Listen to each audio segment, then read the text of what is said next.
जी welcome back viewers, ये वक्त है मेरा, आप देख रहे हैं। ब्रेक में जब हम गए थे तो मिसेस शाहिदा जमील से ये बात हो रही थी कि टेक्नोलॉजी को हम पॉजिटिवली किस तरह यूज़ कर सकते हैं। एक एग्जांपल वो हमें दे रही थी स्टीफन हॉकिंस की, जिनको नहीं पता प्लीज़ शेयर कीजिए। He is a scientist, obviously बिल्कुल आउटस्टैंडिंग साइंटिस्ट है, ब्रिटिश साइंटिस्ट, जो बिल्कुल मफलूज अंदाज, बिल्कुल पैरालाइज्ड है, बल्कि बोलना उनके लिए मुश्किल है। तो जिस तरह वो सोचते हैं वो टेक्नोलॉजी आईटी की है, बाकायदा उसको ट्रांसलेट करती है। आज हमारी जितनी बैनुल-अक़वामी तौर पे जो स्पेस प्रोग्राम्स हैं, नेसा की और सबकी, सारी उनकी हिदायत पे चल रही है, उस पे चल रही है। ये तो ये भी है, सिर्फ दिमाग है, जिस्म नहीं है, दिमाग है। और वो दिमाग के तौर पे कितनी तो कंप्यूटर टेक्नोलॉजी की इफादियत है। अब हमें सिखाना है बच्चों को कि इस इफादियत को अपनी जिंदगी में किस तरह फायदा लाया जाए, बनिस्बत इसके कि किसी की जिंदगी ना खराब। और कितना ज्यादा अपने आप को, अपनी प्राइवेसी को एक्सपोज किया जाए इंटरनेट पे। हाँ, कौन चीज ना, राइट ऑफ चॉइस का ये मतलब है। और यहीं पे फिर आ जाते हैं आपके पेरेंट्स, क्योंकि उन्हीं की निगरानी में सब कुछ हो रहा है, वो देख रहे हैं, नहीं देख रहे हैं। परखने के लिए जब तक आप बच्चे को परखने के लिए नहीं समझाएंगे या सिखाएंगे, तब तक वो खुद डिसीजंस कैसे लेगा। बिल्कुल जी। किसी केस पे हमने बात करनी थी अभी ब्रेक के बाद। कोई ऐसा केस प्लीज हमें बताएं जो कनेक्टेड है टू इंटरनेट अब्यूज़ या साइबर क्राइम। ये तो खैर बहुत सारे होते हैं। इसमें एक जो थोड़ा सा काबिल ज़िक्र एक केस है, ये 2009 में ये था मेरे पास। और इसमें ऐसा हुआ था कि एक बच्चे और बच्ची का इंटरनेट पे फेसबुक पे ये ऐड हुए, एक दूसरे के फ्रेंड बने। और फ्रेंड बनने के बाद इंटरेक्शन शुरू हुआ। हाँ, इंटरेक्शन के बाद इंटीमेसी इनकी हुई। और इंटीमेसी होने के बाद ये है कि अच्छा, लड़के से जो यानी कह लें कि उसने जो चीज़ें कुछ हिडन की थी, उसमें एक ये थी कि वो मतलब यूँ समझ लें कि अपनी फैमिली में इंगेज था और उसकी 2-3 महीने में शादी होने वाली थी। एनीवेज हुआ ये, मुख्तसर ये कि बहरहाल ये कि इसने इससे भी वादे कर लिए, लड़की से भी। और बहरहाल इनकी मुलाकात हुई और लड़का ज़रा वेल ऑफ था। तो ये एक था कि ये एक प्लान था जो बाद में पता चला। वो इस तरीके से पता चला कि लड़की को जब ये पता चला कि भाई इसकी शादी होने वाली है, तो उसने बाकायदा तौर पे इसको थ्रेट्स दिलवाई, मुख्तलिफ लाइफ थ्रेट्स दी उसको। अच्छा, उससे वो काबू में नहीं आया। उसने कहा कि भाई तुम्हें जो करना है तुम कर लो। और ये है कि उसके बाद इनके घर पे बाकायदा डकैती हुई और उस लड़के को मारा पीटा गया काफ़ी। अच्छा, लड़की करवा रही थी, लड़की करवा रही थी। और उसके बाद ये यानी हमने जो FIR जो रजिस्टर करवाई थी अंडर PPC की अंडर सेक्शन 506B की जान से मार देने की धमकी की हमने उस लड़की के और उसके उसके कज़न्स के हमने खिलाफ जो है ना ये FIR रजिस्टर करवाई थी। अच्छा, उसमें सूरत हाल ये थी कि लड़का जिस बात पे ब्लैकमेल हो रहा था वो ये हो रहा था कि जहाँ उसकी शादी होनी है वो उसके रियल मामू हैं, उसके मैटरनल अंकल हैं उसके। और ये है कि अगर ये बात ख़ानदान में फैल गई तो फिर उसके लिए बड़ी मुसीबत हो जाएगी और वो मे भी के जायदाद से भी फ़र्क कर दिया जाए। तो वो उसका मेन इशू था। इस वजह से वो अपने घर वालों को भी शेयर नहीं करता था, अपने कजन्स को भी शेयर नहीं करता था, और खुद डील कर रहा था, खुद ही डील कर रहा था। और उसमें ही सफर्ड, यानी मेरा ख्याल है 3 महीने तक बेचारा परेशान रहा। फिर वो अल्टीमेटली आया, हमारे पास आया। आने के बाद अल्हम्दुलिल्लाह उसका काम बिल्कुल बेहतरीन तरीके से हो गया। उनको अरेस्ट भी कराया गया, वो लोग गिरफ्तार भी हुए। पता ये चला कि उनके पीछे तो अच्छे खासे लोग हैं, गिरोह होता है ये उस लड़की के पीछे। जी, उस लड़की से भाई ये 3 अफराद थे जिनके खिलाफ हमने FIR रजिस्टर की थी।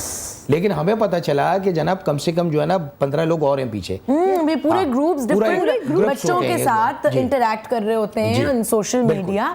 एंड बहुत सारे केसेस इस तरह के आई एम श्योर होंगे जो रिपोर्ट मैं एक चीज ऐड करना चाहता हूँ, माजरत के साथ कतई कलामी हो रही है कि इसमें असल में सूरत हाल क्या है कि इतनी इकोनॉमिक इनस्टेबिलिटी है सोसाइटी में कि लड़का हो या लड़की हो, आप पैसे के नाम पे उससे कोई भी काम ले सकते हैं और बआसानी ले सकते हैं आजकल का जो दौर है। तो लिहाजा क्या है कि जो गुड लुकिंग बच्चियां होती हैं वो अपने आप को ऐसे कैश कराती हैं, उनको इस बात की इंटेंसिटी का पता नहीं होता कि वो क्या करने जा रही हैं। मैं जिसका जाहिर है कि मैं वो कैरेक्टर तो आपको ओरिजिनली नहीं बता सकता, लेकिन वो लड़की आज भी बेहमदी बार है क्योंकि उसके पीछे कोई नहीं आया, उसके पीछे कोई भी नहीं आया।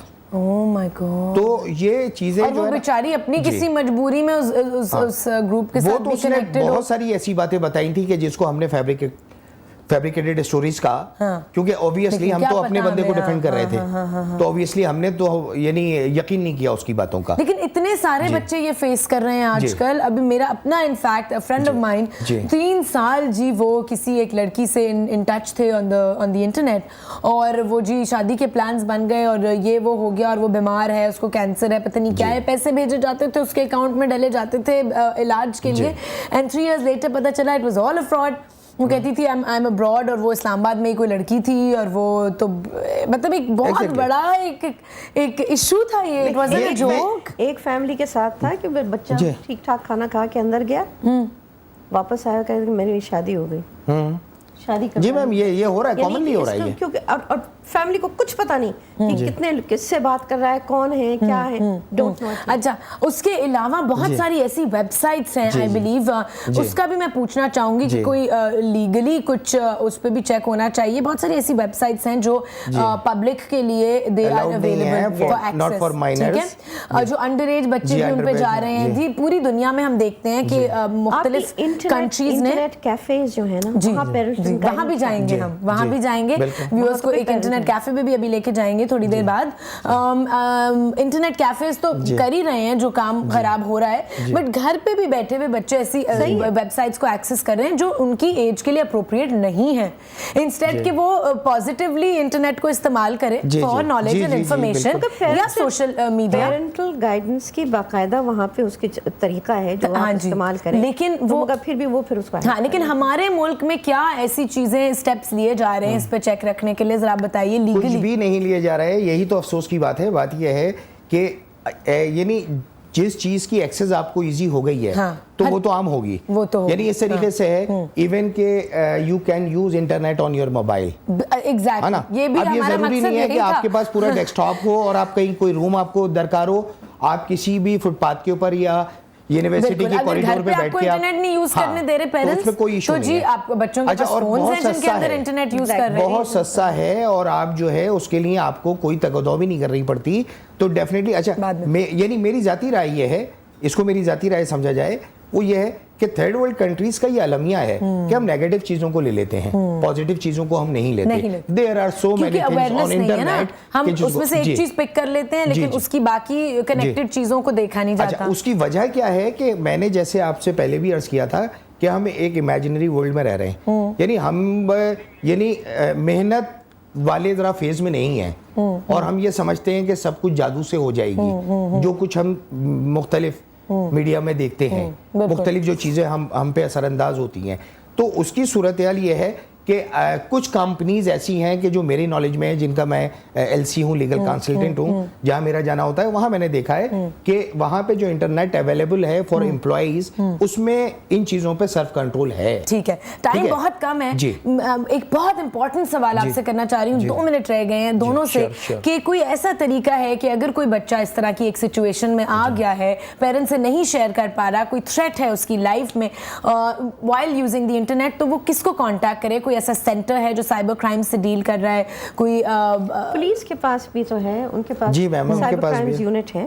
सीपीएलसी की आप बात कर रही हैं? उनके पुलिस पास के अपनी सेपरेट पुलिस का एक अपना सिस्टम है, रेस्क्यू वाले जो हैं उनसे भी आप बात कर सकते हैं, उनसे पूछिएगा, वो आपको बता देंगे। मेरे बेटे जो हैं वो डील आई बिलीव आपके साथ ज्यादा डील करते हैं विद साइबर क्राइम्स से, ठीक है, उसे कानून में से उनका काम ताल्लुक, तो उससे भी अगर आप उनसे भी बात पूछे, फौरन आपको मालूम हो जाएगा कि ये कहाँ बच्चे जो हैं एक सेंटर, बल्कि हमें एक सेंटर उसी पुलिस डिपार्टमेंट से कहेंगे, तो आप वहाँ पे बात कीजिए, और इस पे वो नोटिस लेते हैं और नोटिस करते हैं चाहिए। उसके लिए ये भी जरूरी है कि अगर ये है कि बच्चे जिनसे करीब हों अपने खानदान में, उससे सबसे पहले तो उसको काबू में, हाँ, उसको एतमाद में लें।